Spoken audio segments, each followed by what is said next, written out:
지난주에 제가 로마서는 크게 1장부터 11장까지의 전반부, 그리고 12장부터 16장까지의 후반부, 그렇게 구분할 수 있다고 말씀을 드렸습니다. 전반부인 로마서 1장부터 11장까지에서는 교리를 다루었고, 또 12장부터 16장까지에서는 그 교리를 바탕으로 한 적용입니다. 이 삶과 윤리를 주로 다루고 있다, 그런 말씀을 지난주에 드렸었습니다.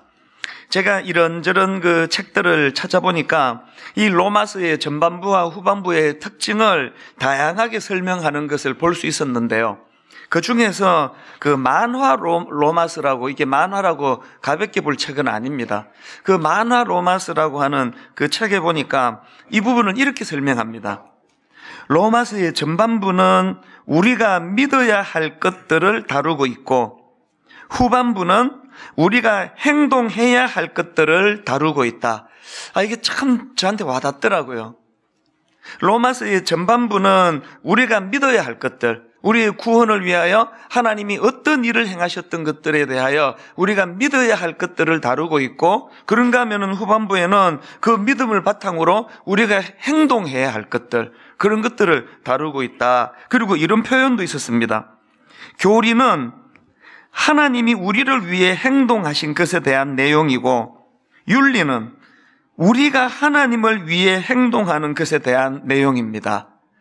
이것도 너무 표현이 좋았습니다.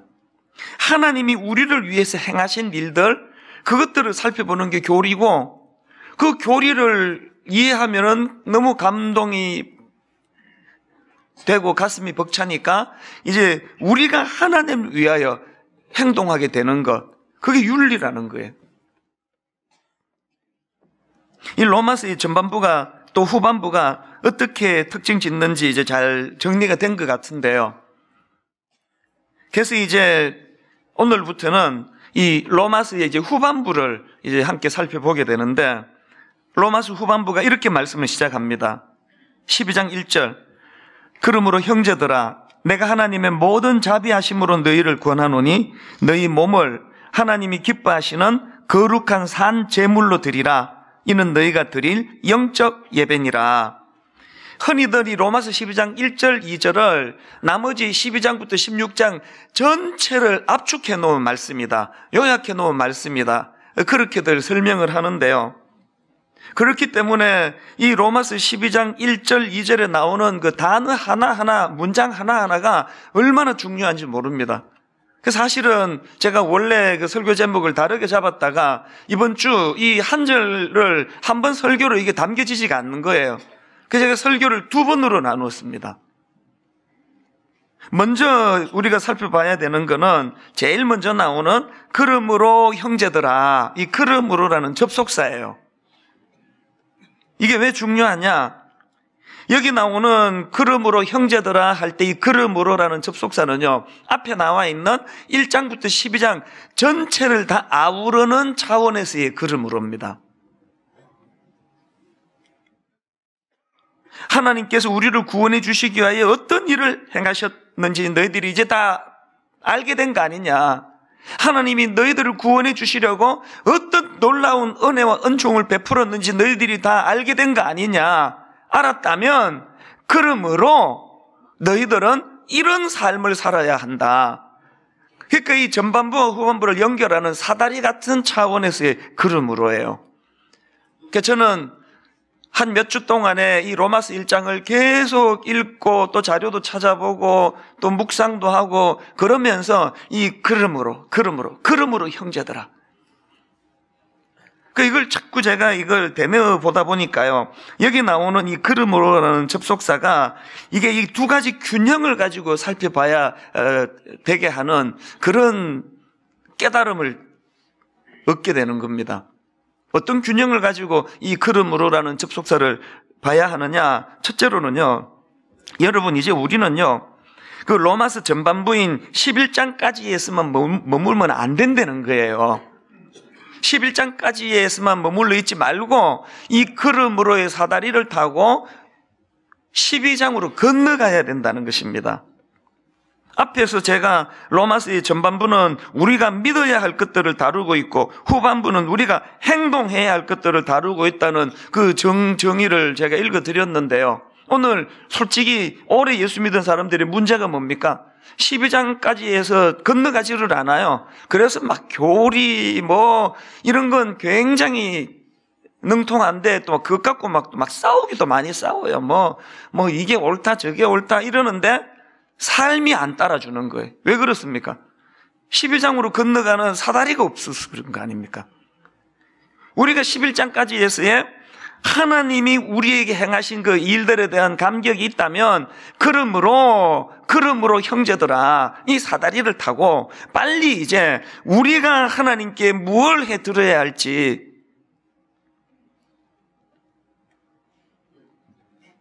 제가 지난주에 그 참 재밌는 걸 경험했는데요. 이제 이번 학기 다락방 교재가 로마서로 바뀝니다. 너무너무 기대가 돼요. 그래서 제가 이제 로마서 1장을 가지고 교재를 묶어놓고 이제 전에 그 설교한 걸 요약해서 막 프린트도 나눠주고 이게 너무 번거롭고 힘들어가지고 이번에 아예 그 교재가 나오는 시점에 그거를 묶어서 이제 책을 내야 되겠다. 그래서 이제 로마서 1장을 가지고 그 교재랑 똑같은 그 진도를 맞추어서 이제 책을 이제 다음 주쯤 나올 거예요. 그러니까 이제 마지막 원고 마감이 이제 가까우니까 지난 한 주 내내 그걸 붙들고 씨름을 했거든요. 그러니까 주일 설교를 위해서는 로마서 12장 말씀을 계속 이제 묵상을 해야 되고 책을 이제 탈고하기 위해서는 로마서 1장을 계속 읽고 또 제가 했던 설교들을 묵상하다가 보니까 그 원고에 예전에 제가 했던 설교의 이제 내용인데요. 너무 흥미로운 그 문구 하나가 발견이 되는 겁니다. 그 책에 나오는 문구 하나 제 눈에 들어온 게 이겁니다. 교육 전문가 토니 와그너가 이노베이터의 탄생이란 책에서 이런 말을 했다. 세상은 당신이 무엇을 알고 있는지 관심이 없다. 오로지 당신이 아는 것으로 뭘 할 수 있는지가 중요하다. 이게 굉장히 저에게 인상적이었습니다. 지금 제가 로마서 12장에서부터 바로 이 토니 와그너의 말이 이제 우리가 그러므로라는 사다리를 타고 도덕적이고 윤리적인 삶을 구현해내야 한다는 핵심이 바로 이 말씀 아닙니까? 세상은 당신이 무엇을 알고 있는지 관심이 없다. 오로지 당신이 아는 것으로 뭘 할 수 있는지가 중요하다. 빨리 로마서 11장에만 머물지 말고 12장으로 건너가서 네 삶이 너의 윤리적이고 도덕적인 깨끗함으로 거룩함으로 바뀌어야 된다. 이걸 강조하는데 이 토니 와그너의 말이 핵심 요약 같은데 이게 벌써 로마서 1장에서 이게 언급이 됐더라고요. 하나님이 이토록 그러므로의 사다리를 타고 우리가 거룩한 삶, 우리가 정직한 삶, 우리가 도덕적이고 윤리적인 삶 이런 것들을 하나님이 원하신다는 걸 지난주에 발견하고 굉장히 인상적이었습니다. 여러분 지금 1장부터 11장에만 갇혀 계시는 분 꽤 많습니다. 주로 세상에 욕먹는 게 그런 거 아닙니까? 여러분이 로마서 1장부터 11장까지 그 주옥 같은 교리가 깨달아지는 은혜를 누렸다면 그 깨달음을 가슴으로 내려야 돼. 가슴으로. 가슴이 뜨거워야 돼. 눈물로 읽어야 돼. 눈물로. 그리고 그 가슴에 물지 말고 그 손으로 그걸 발로 내려 보내줘야 돼요. 머리에만 머물고 있는 교리는 너무나 무기력하기 짝이 없는 거 아닙니까? 여러분 이제 저와 함께 로마서 12장 1절에 이 그러므로 형제들아 이 그러므로라는 사다리를 타시고 이제 거룩한 삶을 향한 그런 발걸음을 옮기는 그런 저와 여러분 되시기를 바랍니다. 야고보서에서 이 말씀을 얼마나 강조합니까? 야고보서 2장 17절 이와 같이 행함이 없는 믿음은 그 자체가 죽은 것이라.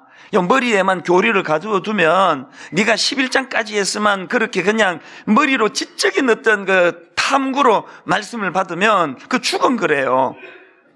야고보서 2장 26절에 또 반복합니다. 영혼 없는 몸이 죽은 것 같이 행함이 없는 믿음은 죽은 것이니라. 심지어는 야고보서 2장 20절이요. 허탄한 사람아, 행함이 없는 믿음이 헛것인 줄을 알고자 하느냐? 다 탄식을 하시는 하나님의 마음이 느껴지지 않습니까? 저는 너무너무 기대가 돼요. 이제 로마서 12장의 걸음으로의 사다리를 타고 이제 말씀을 살펴보면서 이제 모든 이 주변의 불법주차 다 없어질 것 같고요.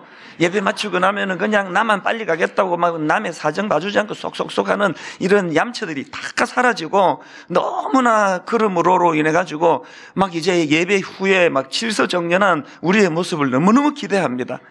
이후로 그런 일들이 안 일어난다면은 그 모든 책임은 설교를 엉터리로 한 저에게 있음을 미리 용서를 구합니다. 이제 오늘부터 우리가 내가 적어도 로마서 12장으로 건너간 사람이기 때문에 내 가정에서 아버지로서, 어머니로서, 내가 학교 교사로서, 내 이런 직장인으로서, 그러므로 형제들아, 그 엄청난 하나님의 구원의 법칙을, 그 비밀을 알게 된 우리가 이제 어떤 삶을 살아내야 될 것인가, 이런 기대감을 가지고 이제 로마서 12장으로 건너가게 되시기를 바랍니다. 그런가 하면은 두 번째로 기억할 게 뭐냐? 이 그러므로를 떠올리면 뭘 기억해야 되느냐? 로마서 1장부터 11장까지의 이 교리의 중요성을 잊어서는 안 된다는 것입니다. 여러분, 신앙생활은 우리가 외쳐야 되는 구호가 하나 있는데요. 한번 따라해 보시겠습니까? 선, 복음, 후, 생활. 모든 신앙생활의 원리는 다 선, 복음, 후, 생활입니다. 이 로마서의 구조가 바로 그런 거 아닙니까? 로마서의 구조가 1장부터 11장까지의 선, 복음, 이 복음이 잘 정리가 되고 그 다음에 후, 생활, 후, 산, 윤리, 이게 뒤따라가는 거예요. 그렇기 때문에 혹시 여러분 중에 나는 그래도 새치기도 안 하고 난 불법 주차도 안 하고 난 거짓말도 안 한다. 난 그래도 12장으로 건너왔다고 나는 믿는다. 나는 그래도 나름대로 내 삶이 난 올바르다고 생각한다. 이런 자부심을 갖고 계시는 분이 있다면요, 뭘 점검해야 되는지 아십니까? 내 이 12장부터 16장까지 나오는 이 도덕적이고 윤리적인 삶을 살아내는 내 이 행위의 근거가 어디에서 기인하는가를 돌아봐야 돼요. 여러분의 이 깨끗한 삶, 거짓말도 안 하고 세금도 안 떼먹고 갑질도 안 하고 불법주차는 말할 것도 없고 그 깨끗한 삶을 살고 있는 그 모든 내 행위의 근거가 선복음, 예수 그리스도로 인하여 구원받은 은혜에 대한 감격의 에너지로 내 삶이 이렇게 변화가 되었는가, 아니면은 내 노력으로. 그러면 여러분 곧바로 바리새인으로 전락하게 될 것입니다. 예수님은 바리새인을 더 싫어하세요. 선복음이 없는데 자기 행위만 자랑하면은 반드시 거기에 공로의식이 따라오기 때문에 굉장히 남을 업신여기고, 지금 여러분 그 동계올림픽에서 그 여자 세 선수가 달리는 그 이름을 까먹었는데요.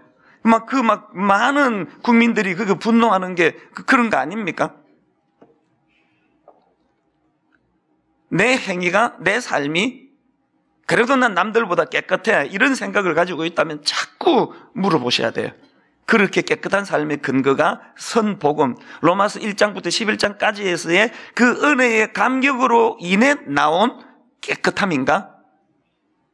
그래서 이 두 가지 균형을 늘 생각하셔야 됩니다. 이 로마서의 그 교리를 다루는 전반부 분량만 봐도요, 3분의 2를 차지합니다. 이게 3분의 2가 선복음에 관한 내용이고요, 먼저 다루고 있고요. 그래서 스톰스라는 분이 이런 말을 했습니다. 내게 공로가 있어서 마음대로 얻을 수 있는 것이 은혜가 아니요, 나에게 공로가 없다고 잃어버릴 수도 없는 것이 은혜이다. 이 은혜의 근거는 내게서 나오는 게 아닙니다. 또 그레샴 메이첸도 이런 비슷한 말을 했습니다. 무엇보다 먼저 내가 필요한 것은 권면이 아니라 복음이며, 나 자신을 구원하기 위한 지침이 아니라 하나님께서 나를 어떻게 구원하셨는지에 대한 지식이다. 권면으로, 지침으로, 이런 것으로서 유지가 되는 인생이 아닙니다. 복음, 날 구원하기 위하여 하나님 행하셨던 그 수많은 하나님 은혜에 대한 감격, 그 감격이 내 안에 용솟음 치면 그러므로 형제들아, 그러면서 우리의 삶의 변화가 일어나는 겁니다. 여러분이 두 가지 균형을 자꾸 돌아보셔야 돼. 그렇기 때문에 여러분 이제 로마서 12장부터 말씀을 살펴볼 동안에 자꾸 여러분은 1장부터 읽으셔야 됩니다. 제가 12장 다루면 또 집에 가서 1장 읽으시고 2장 읽으시고, 이 균형.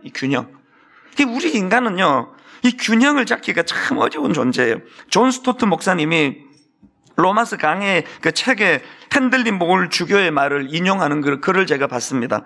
경건하지 못한 신학과 신학적이지 않은 경건, 둘 다를 똑같이 주의해야 한다. 야, 이 참 너무 중요한 균형의 메시지 아닙니까?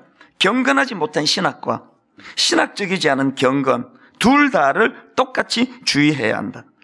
죄성을 가진 우리는요, 치우쳐요. 그 신학을 많이 알면 경건하지 않아가지고 교만해지고, 뭐 경건하다고 하는데 이 바탕이 하나도 없고, 이 둘의 조화를 이루어야 된다. 제가 이 균형과 관련해서 참 창피한 기억이 하나 있는데요. 어느 해인지 모르겠습니다. 이제 특별 새벽 부흥회는 이제 앞에 한 1시간 반 정도 이제 말씀과 찬양과 기도를 해서 충분히 하고, 그리고는 이제 그 출근 시간이 각각 다르니까 똑같이 마칠 수가 없고요. 자유롭게 기도하다가 이제 가시라고. 그래서 빨리 가야 되는 분은 좀 일찍 가시고, 더 기도하실 분은 더 기도하시는데, 제가 이제 모든 인도가 다 끝나면은 이제 앞에서 견인하느라고 이제 강단에서 좀 이제 기도로 이제 견인하지 않습니까? 어느 날인데요, 제가 이제 분명히 이제 이렇게, 당연히 성도님 여기 계시니까 이렇게 기도를 했거든요. 그날 좀 뜨거웠어요. 제가 막 굉장히 열정적으로 하나님 앞에 은혜를 주시라고, 오늘 기도에 응답이 하나님 필요합니다. 그러고 막 열심히 기도하고는 눈을 딱 떴더니 제가 어디에 서 있었는지 아십니까? 이렇게 서 있는 거예요. 눈 감고 기도를 하다가 보니까 저는 지금 똑바로 보고 기도한다고 생각했는데, 이게 저는 왼손잡이거든요. 그래서 시선도 이쪽을 주로 많이 봐요. 여기 계시는 분을 더 사랑하는 거 아닙니다. 힘도 이쪽으로 더 쏠려요. 그러니까 눈 감고 제가 주여 주여 그러는데, 이 기도하면서 이제 이렇게 자꾸 이제 이렇게 된 거예요. 그래서 눈 떠서 보니까 이렇게 돼 있더라고요. 야, 그날 제가 정말 많은 생각을 했습니다. 난 분명히 앞을 보고 기도한다고 했는데 이게 인간이에요.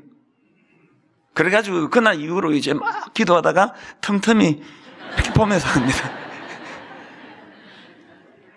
그날 아마 돌아가시면서 제가 이렇게 기도하는 거 보시고, 저 사람이 왜 저러지 아마 그랬을 텐데요. 남이 삐딱하게 서 있는 건 정확하게 보는 눈을 가졌지만 자기는 자기를 볼 수 있는 눈이 없다는 사실이에요. 그렇기 때문에 하나님의 은혜가 우리를 균형케 한다는 거, 이 균형을 잡아주신 하나님, 이것이 오늘 그 로마서 12장 1절에 나오는 그러므로라는 접속사 안에서 우리가 찾아볼 수 있는 메시지들이고요. 그 다음에 또 하나 살펴볼 말씀이 뭐냐, 그 다음 나오는 하나님의 모든 자비하심이라는 이 표현입니다. 12장 1절 우리 한 번 더 같이 읽어보시겠습니까? 그러므로 형제들아, 내가 하나님의 모든 자비하심으로 너희를 권하노니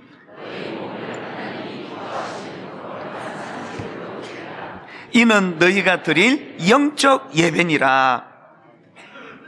여기 나오는 내가 하나님의 모든 자비하심으로 너희를 권하노니, 여러분 만약에 로마서 12장 1절과 2절이 그 이후에 나오는 12장부터 16장 전체를 요약한 말씀이라고 한다면요, 저는 여기 나오는 내가 하나님의 모든 자비하심으로 너희를 권하노니 이 말씀은요, 이제 앞으로 우리가 다루게 될 삶에 대하여, 윤리에 대하여 구절 한 구절에 이 모든 하나님의 자비하심으로 너희를 권하노니는 감초처럼 다 들어가야 된다고 생각합니다.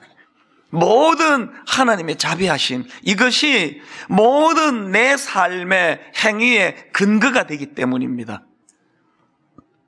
여기 나오는 하나님의 모든 자비하심 할 때 이 자비라는 단어는 헬라어로 오이크티르모스라는 단어예요. 제가 TDNT 사전에 의하면은 이 단어는요, 고난이나 어려움에 빠진 사람에 대한 깊은 감정, 이런 거를 나타낼 때 사용되는 단어라는 겁니다. 그리고 여러분, 이 오이크티르모스라는 이 자비라는 이 단어는요, 주로 우리를 향하신 하나님의 마음을 표현할 때 사용하는 단어입니다. 고린도후서 1장 3절을 보십시오. 찬송하리로다. 그는 우리 주 예수 그리스도의 하나님이시요 자비의 하나님이시요. 여러분의 자녀들이 여러분을 묘사할 때 어떤 아버지로 묘사할 것 같습니까? 성경은 우리 하나님을 묘사할 때 자비의 아버지라는, 자비의 아버지. 그런데 이 자비가 어떤 자비인가를 알 수 있는 말씀이 있는데요. 70인경에 보면은 그 히브리어 라함이라는 단어를 헬라어 자비라는 단어로 그 번역한 것을 알 수가 있는데요. 자, 예레미야 31장 20절을 보십시오. 에브라임은 나의 사랑하는 아들, 기뻐하는 자식이 아니냐. 내가 그를 책망하여 말할 때마다 깊이 생각하노라. 그러므로 그를 위하여 내 창자가 들끓으니 내가 반드시 그를 불쌍히 여기리라. 여호와의 말씀이니라. 여기 나오는 창자가 히브리어로 라함, 다시 말해서 오늘 본문에서 말하는 하나님의 모든 자비하심할 때 이 자비라는 단어예요. 애절한 마음으로. 그 북이스라엘이 돌이키기까지 하나님이 얼마나 간절한 마음으로 그들을 긍휼히 여기셨는가를. 왜 이게 감동이 될까요? 저의 지난 인생을 되돌아보면 하나님이 그냥 저 정도 인내밖에 없으셨으면 저는 이 자리에 없습니다. 내쳐도 벌써 내침을 당했을 거예요. 그러나 그 미숙한 저를 향하여 날마다 하나님의 실망케 하는 저를 불쌍히 보신 하나님께서 애절한 마음으로 불쌍히 여기시는 그 하나님의 마음. 그런가 하면은 여러분, 여기서 한 가지 더 중요한 게 뭐냐 하면은 여기 나오는 이 자비하심, 이게 원문으로 보면은 복수형이에요. 자비하심들이에요. 그래서 우리말 성경에는 모든 자비하심으로 이렇게 표현을 한 거예요. 무슨 뜻입니까? 우리를 향하신 하나님의 자비하심은 십자가 지실 때 한 번, 그리고는 12장으로 안 건너가는 이것들은 다 도로 빼앗아 버려야 되겠다가 아니에요. 복수를 사용하심으로 말미암아 내 삶 다양하게 펼쳐지는 이 하나님의 자비하심, 제 삶에, 제 가정생활에, 자녀 교육에, 저의 목회에, 어리버리한 수많은 과정에 하나님의 자비하심이 어떻게 은혜를 덧입게 만들었는가. 어느 어머니가 큰딸 이제 결혼식에 참석한 거예요. 여기 이제 혼주로서 여기 이제 앉아 계시겠죠? 근데 그 집에 이제 그 늦둥이가 있었나 봅니다. 큰딸은 시집갈 나이인데 막내가 유치원 다니는 애가 있어요. 그 얼마나 그때가 귀여울 때입니까? 그리고 또 호기심 천국. 그 자기 엄마한테 물었대요. 엄마, 언니 어디 가는 거야? 시집가. 그랬더니 애가 이렇게 물었습니다. 시집 가는 게 뭔데? 여러분, 그 어린 꼬맹이한테 이거 가정생활을 설명하기가 굉장히 어렵잖아요. 그 어머니가 굉장히 지혜로운 분이에요. 이렇게 설명했습니다. 아, 시집이란 저기 서 있는 신랑하고 서로 특별하게 사랑하고 위하면서 아주 행복해지는 것이란다. 그랬더니 막내가 이런 말을 했습니다. 아, 그러니까 엄마는 아직 결혼을 못한 거구나. 아, 제가 참 웃기게 들었는데 뒤끝이 씁쓸해요. 왜? 이게 실제인 경우가 많으니까요. 그 엄마는 가정에 대한 정의를 꿰뚫고 있잖아요. 다 알고 있잖아요. 뭐가 가정이라는 걸, 부부관계가 어떠해야 된다는 걸 다 꿰뚫고 있는데 정작 한 집에 사는 막내 딸이 보기에는 전혀 그런 온기가 나는 가정생활을, 부부간의 관계를 유지하지 못하는 이 모순, 이게 뭘 의미할까요? 저는 그 우스갯소리를 들으면서 오늘 우리의 신앙이 딱 이런 것 같아요. 왜 불법 주차합니까? 왜 방금 예배 드리고 나갈 때 남의 사정이고 뭐고 그냥 막 무리하게 남을 불쾌하게 행동을 합니까? 교회는 왔다 갔다 하지만 모든 자비하심으로, 이 하나님의 자비하심이 내 모든 삶 전반적인 영역에 얼마나 놀라운 은혜인가를 모르기 때문이에요.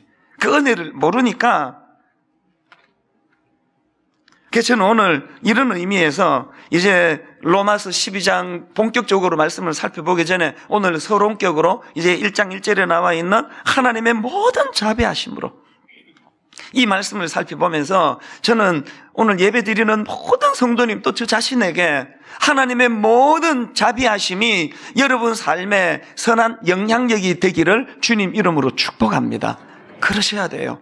내 삶 전반적으로 이 하나님의 자비하심의 선한 영향력, 여러분 이런 하나님의 모든 자비하심이 이루어지면은 어떤 일이 일어나느냐, 두 가지로 제가 간략하게 정리를 좀 해드릴게요. 첫째로요, 여러분 하나님의 모든 자비하심으로가 구현이 되면 그 하나님의 자비는 흘러넘침 또 흘러내림이라는 걸 깨닫게 될 것입니다. 그 존 파이프 목사님 책에 보니까 이런 표현이 너무 좋아 제가 옮겨 적어놓은 게 있습니다. 하나님의 자비하심 위에 삶을 세워라. 제가 오늘 설교 제목을 이렇게 바꾼 것도 여기에서 나온 거예요. 하나님의 자비하심 위에 당신의 삶을 세워라. 이게 무슨 말입니까? 여러분 우리 삶의 토대가 이 창자가 끊어지는 것 같은, 그리고 모든 우리 삶의 영역에 우리를 긍휼히 여기시는 이 하나님의 자비하심의 토대 위에 우리 인생이 세워진다고 한다면, 이제 여러분 앞으로 로마서 12장을 보겠지만 12장 곳곳에서 이 하나님의 자비하심의 흘러넘침이 우리 이웃들에게 어떻게 흘러가는 걸 알게 될 것입니다. 예를 들면은 12장 3절부터 8절까지 교회 공동체와의 관계에서 하나님의 자비하심이 흘러넘칠 때 어떤 일이 일어나는지, 그런가 하면 9절부터 16절까지에 나오는 믿는 성도들과의 관계에서 이 하나님의 자비하심이 흘러나올 때 어떤 아름다운 형제 사랑이 나타나는지, 그런가 하면 17절부터 21절에 보니까 원수들조차 사랑하게 되는, 이 모든 근원은 하나님의 자비하심이 내게 흘러넘칠 때에 이게 가능하다는 거예요. 이 부분을 존 파이프의 그 글을 그대로 제가 인용해 드리겠습니다. 우리 삶을 자비하심 위에 세우십시오. 이 자비하심의 뿌리를 내리십시오. 그러면 우리의 새로운 삶은 자비로 넘쳐날 것입니다. 로마서 12장이 우리 삶에 실제로 나타날 것입니다. 로마서 12장 전체는 자비로 흘러넘치고 있습니다. 그러면서 이 존 파이프 목사님이요, 로마서 12장에 나와 있는 문장을 하나하나 이렇게 쭉 열거하는 대목이 있는데 너무 감동이 됐습니다. 자, 로마서 12장에 나오는 내용들을 한번 보십시오.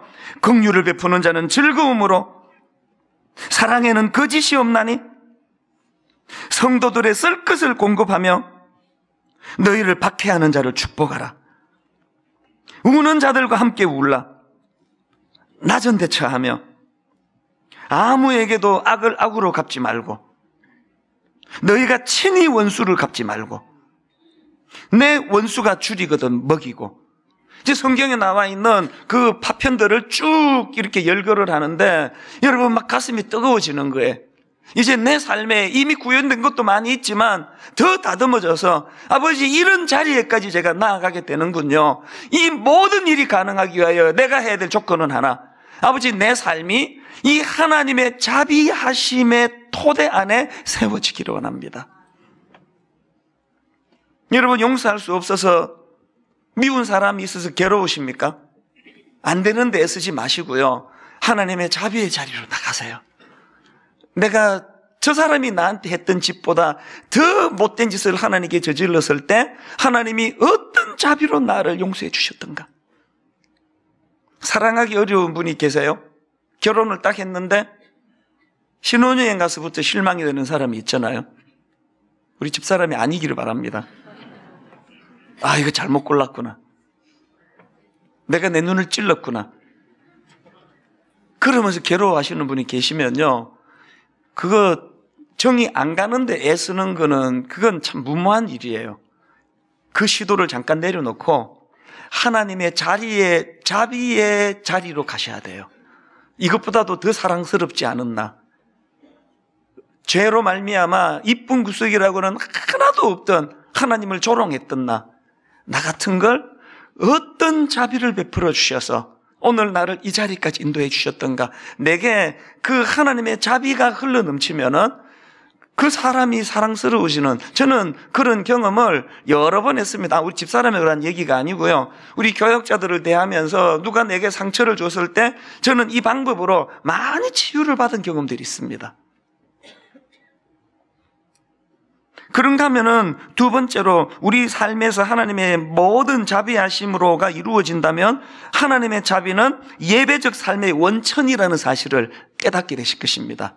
분량이 너무 많아서 이 부분은 이제 다음 주일날 본격적으로 다룰 생각이에요. 여러분, 제가 오늘 하나님의 자비하심으로라는 이 말씀에 관계되는 한 가지 말씀만 더 드리고 말씀을 정리하려고 하는데요. 제가 이게 떠올려져서 또 어저께 오늘 새벽 마음이 너무 좋았습니다. 작년 가을인데요. 제가 부산에 어느 큰 그 공원이래요. 굉장히 그 잘 만든, 최근에 만든 공원이라고 하는데 새벽에 그 공원을 거닐었습니다. 그 분당 사람이 그 부산의 공원을 왜 거닐었지? 그러시겠지만요. 이제 저는 가끔씩 이제 지방 집회를 내려가면은 이제 막, 목사님 잘 대접하고 싶습니다. 목사님께 은혜 받았던 우리 어느 집사님이 목사님 호텔 뷔페로 모시려 그럽니다. 그러면 저는 다 사양해요. 저는 그 밥 한 끼가 필요한 게 아니고 이제 새벽기도 끝나면 아침하고 점심은 제가 해결하겠습니다. 저 찾지도 말아주시고 이제 저녁에 집회 전에 잠깐 가서 목사님하고 교제하면서 교회에서 식사하면 좋겠습니다. 그렇게 늘 이 부탁을 드려요. 왜냐하면요, 제가 지방에 집회를 가는 이유는 그 교회를 섬기기 위해서도 가지만 이제 이 일상에 좀 벗어나고 싶을 때 가는 거예요. 이 교회 안에 있으면 막 계속 만나야 되고 찾아오는 분, 또 메일 보내는 분, 전화 오는 분, 이러다 보니까 이 근원적으로 자기를 돌아보기가 어려운데요. 그렇게 이제 지방에 딱 가면은 이제는 이제 찾아오는 분 안 계시죠? 그리고 한 새벽 6시부터 저녁 한 6시까지는 아무도 만날 사람도 없고 만나지도 않아요. 어떨 때는 하루 종일 숙소에서 나오질 않습니다. 그러면서 이제 저 자신과 목회를 돌아보는데요. 그날 그런 시간을 가진 거예요. 그 전날. 그리고는 이제 새벽기도 인도하고 바로 이제 옷을 갈아입고 공원을 그 부산에서 굉장히 잘 만든 그 새로운 공원이래요. 그래서 그 길을 이제 거니는데 그 가을에 막 공기가, 새벽 공기가 환상적이었습니다. 미국 부럽지 않을 정도로 진짜 공기가 너무 좋았고요. 그리고 이른 새벽이니까 사람 많지 않았고요. 그 길을 거닐다가 제가 갑자기 울기 시작했어요. 이 길을 걸으면서 너무너무 가슴이 벅찬 거예요.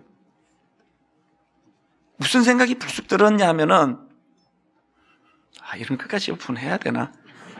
저는 복부 비만이거든요. 그래서 저는 여름이 힘들어요. 감출 수가 없으니까. 이거 와이셔츠나 티를 입으면 이거 어떻게 할 수가 없이 다 드러나는데, 이제 가을이 되면서 그날 잠바를 걸치니까 다 가리워지고, 저는 배만 가리면은요, 이 팔다리가 가늘기 때문에, 어이구, 몸매 관리를 어떻게 이렇게 잘 하십니까? 나 맨날 그런 소리를 듣거든요.